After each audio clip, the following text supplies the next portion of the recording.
వచ్చినాయా రాలేదు గట్టిగా చెప్పాలా? వచ్చినాయా? మరి అందుకోసం మారిండా ఎమ్మెల్యే పార్టీ? మన కేసీఆర్ గారు 2000 పెన్షన్ ఇస్తుంటే 2000 ఏముంది, నేను 4000 ఇస్తా అన్నాడు. వచ్చినాయా 4000 పెన్షన్లు?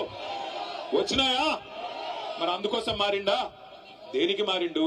కేసీఆర్ గారు ఆడపిల్ల పెళ్లి చేసుకుంటుంటే షాదీ ముబారక్ కళ్యాణ్ లక్ష్మి పేరు మీద ₹1,00,000 ఇస్తే ఆయన ఇచ్చే లక్ష ఏంది, నేను తులం బంగారం ఇస్తా మీదికెళ్ళి అన్నాడు.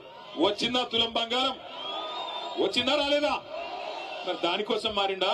తులం బంగారం కోసం. అట్లాగే గుర్తు తెచ్చుకోండి, ఎన్ని హామీలు మా ఆడబిడ్డలందరికీ హామీ ఇచ్చినాడు. నెలకు 2500 ఇస్తా, అత్తకు 4000, కోడలికి 2500 అని మాట ఇచ్చినాడు. వచ్చినాయా 2500 ఎవరికన్నా? ఆడబిడ్డలు ఉన్నారా ఇక్కడ ఎవరన్నా? ఆడున్నారు? మీకు రావురా అయ్యా? వాళ్ళకు వస్తే వీళ్ళు మొగోళ్ళు సేవకుతారు ఇట్లా. ఆడపిల్లలకు ఎవరికన్నా వచ్చినాయా? ఎవరికి రాలే. రాష్ట్రంలో 1,67,00,000 మంది ఆడబిడ్డలు కళ్ళల్లో ఒత్తులేసుకొని చూస్తున్నారు. ఎప్పుడు ఇస్తాడు రేవంత్ రెడ్డి కాంగ్రెస్ ప్రభుత్వం? రాహుల్ గాంధీ వచ్చి పెద్ద పెద్ద మాటలు చెప్పిపోయాని 2 లక్షలు రుణమాఫీ చేస్తా అన్నాడు. 2 లక్షలు అయిందా? రుణమాఫీ అయిందా కాలేదా? గట్టిగా చెప్పాలి, వినబడతలేదు. అయిందా కాలేదా? మరి అందుకు పోయిందా? ఎందుకు పోయిండు మీ ఎమ్మెల్యే కాంగ్రెస్ పార్టీలకి? ఇంకా సిగ్గులేని విషయం ఏంటంటే, ఇంకా సిగ్గులేని విషయం, పోయిండు కాంగ్రెస్ లకి. ఇవాళ పోయి మన టీవీ వాళ్ళు అడిగినారు, అయ్యా నువ్వు ఏ పార్టీలో ఉన్నావని. ఏం చెప్పాలా పాపం? బీఆర్ఎస్ పార్టీలో ఉన్నా అని చెప్తున్నాడు. మరి బీఆర్ఎస్ పార్టీలో ఉంటే బీఆర్ఎస్ మీటింగ్ ఇక్కడైతుంటే ఎమ్మెల్యే ఎక్కడున్నాడు? రేవంత్ రెడ్డి సంకలో ఉన్నాడు. ఆయనంట మీరందరూ అమాయకులంట, గద్వాల తాలూకాలో మీకు ఎవరికేం రాజకీయం తెలియదంట, ఆయన ఒక్కడికే తెలుసంట. ఆడబోయి రేవంత్ రెడ్డి సంకలో కూర్చొని నేను బీఆర్ఎస్ పార్టీలోనే ఉన్నాను సన్నాయి నొక్కులు నొక్కుతున్నాడు. నమ్ముదామా? ఆయనకు సిగ్గు లేకపోవచ్చు, మనకన్నా ఉండాలనా లేదా? బరాబర్ ఉండాలి. ఒక్కటి చెప్తా ఉన్నా, యాద పెట్టుకోండి. ఇవాళ ఒకటి మాత్రం పక్క, ఎవరు ఎన్ని ఎత్తుగడలేసినా, ఎన్ని రకాల చిలిపి ప్రయత్నాలు చేసినా, ఎన్ని సన్నాయి నొక్కులు నొక్కినా సుప్రీంకోర్టు యమా సీరియస్ గా ఉన్నది. ఈ 10 మంది ఖచ్చితంగా రాజీనామా చేయక తప్పదు, ఉప ఎన్నికలు రాక తప్పదు. రాబోయే 9 మాసాల్లో 6 నుంచి 9 మాసాల్లో ఇదే గద్వాల తాలూకాలో తప్పకుండా తిరిగి ఉప ఎన్నిక రాబోతా ఉంది. బుద్ధి చెబుదామా పార్టీ మారిన ఎమ్మెల్యేకు? చెప్దామా? వెనకాల నుంచి గట్టిగా నిలబడాలి. చెప్దామా? బుద్ధి లేదా?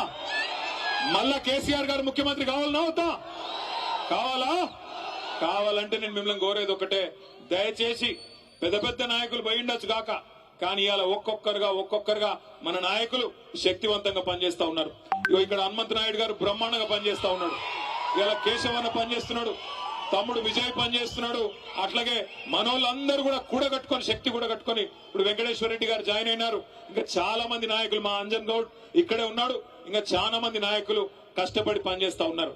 తప్పకుండా బలవంతమైన సర్పం కూడా చలిచీమల చేత చిక్కి సచ్చినట్టు ఇవాళ బలవంతుడుగా కనిపించే ఎమ్మెల్యే గాని కాంగ్రెస్ పార్టీ గాని మీ దెబ్బకు, మీ ఉత్సాహానికి తప్పకుండా దిగిరాక తప్పని పరిస్థితి వస్తుంది.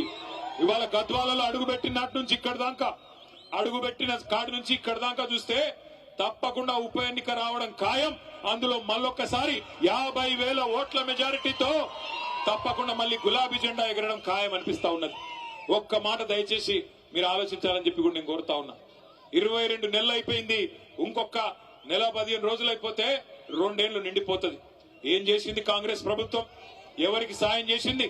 ఇక్కడికి వస్తుంటే ఎమ్మెల్యే ఆలంపూర్ తమ్ముడు విజయుడు చెప్తా ఉన్నాడు, అన్నా మళ్ళీ లో వోల్టేజ్ సమస్య వచ్చింది, మళ్ళా మోటార్లు కాలుతా ఉన్నాయి, మళ్ళా రైతులు గోసపడతా ఉన్నారు, బాధపడతా ఉన్నారన్న అని చెప్తా ఉన్నాడు. అట్లాగే సీడ్ కంపెనీల విషయంలో చెప్తా ఉన్నారు, సీడ్ కంపెనీలు ఇదివరకు ఇచ్చినట్టు ఇవ్వట్లేదు, బాగా ఇబ్బంది పెడుతున్నాయి, వాళ్ళ కాడ కూడా ఇబ్బందికరమైన పరిస్థితులు ఉన్నాయని చెప్పి ఆ సీడ్ కంపెనీ రైతులు చెప్తా ఉన్నారు. తమ్ముడు మొన్న కొంత పోరాటం కూడా చేసినాడు సీడ్ కంపెనీల మీద. ఒక్కటంటే ఒక్కటి సంక్షేమ పథకం గాని, ఒక్కటంటే ఒక్కటి అభివృద్ధి పథకం గాని ఇవాళ దొరికే పరిస్థితి లేదు. ఏమన్నంటే ముఖ్యమంత్రి ఒక్కటే నేర్చుకున్నాడు, పచ్చి అబద్దాలు చెప్పడం, ఆ అబద్దాల మీదనే 2 ఏళ్లు టైం పాస్ చేయడం. మీరు గమనించండి, కరోనా వచ్చింది కేసీఆర్ గారు ముఖ్యమంత్రిగా ఉన్నప్పుడు. కరోనా వస్తే మనం ఎవరం కూడా అనుకోవాల జీవితంలో ఇట్లాంటి ఒక రోజు వస్తుందని. మూతికి బట్ట కట్టుకొని ఎవరింట్లో వాళ్ళే గొల్లెం పెట్టుకొని ఇంట్లో కూర్చున్నాం. ₹1 లావాదేవీలు లేవు, వ్యాపారాలు జరగలేదు. మనిషి బయటికే పోకపోతే వ్యాపారం ఎక్కడి నుంచి అవుతుంది? ప్రభుత్వానికి ఆదాయం సున్నా అయింది. కరోనా వచ్చిన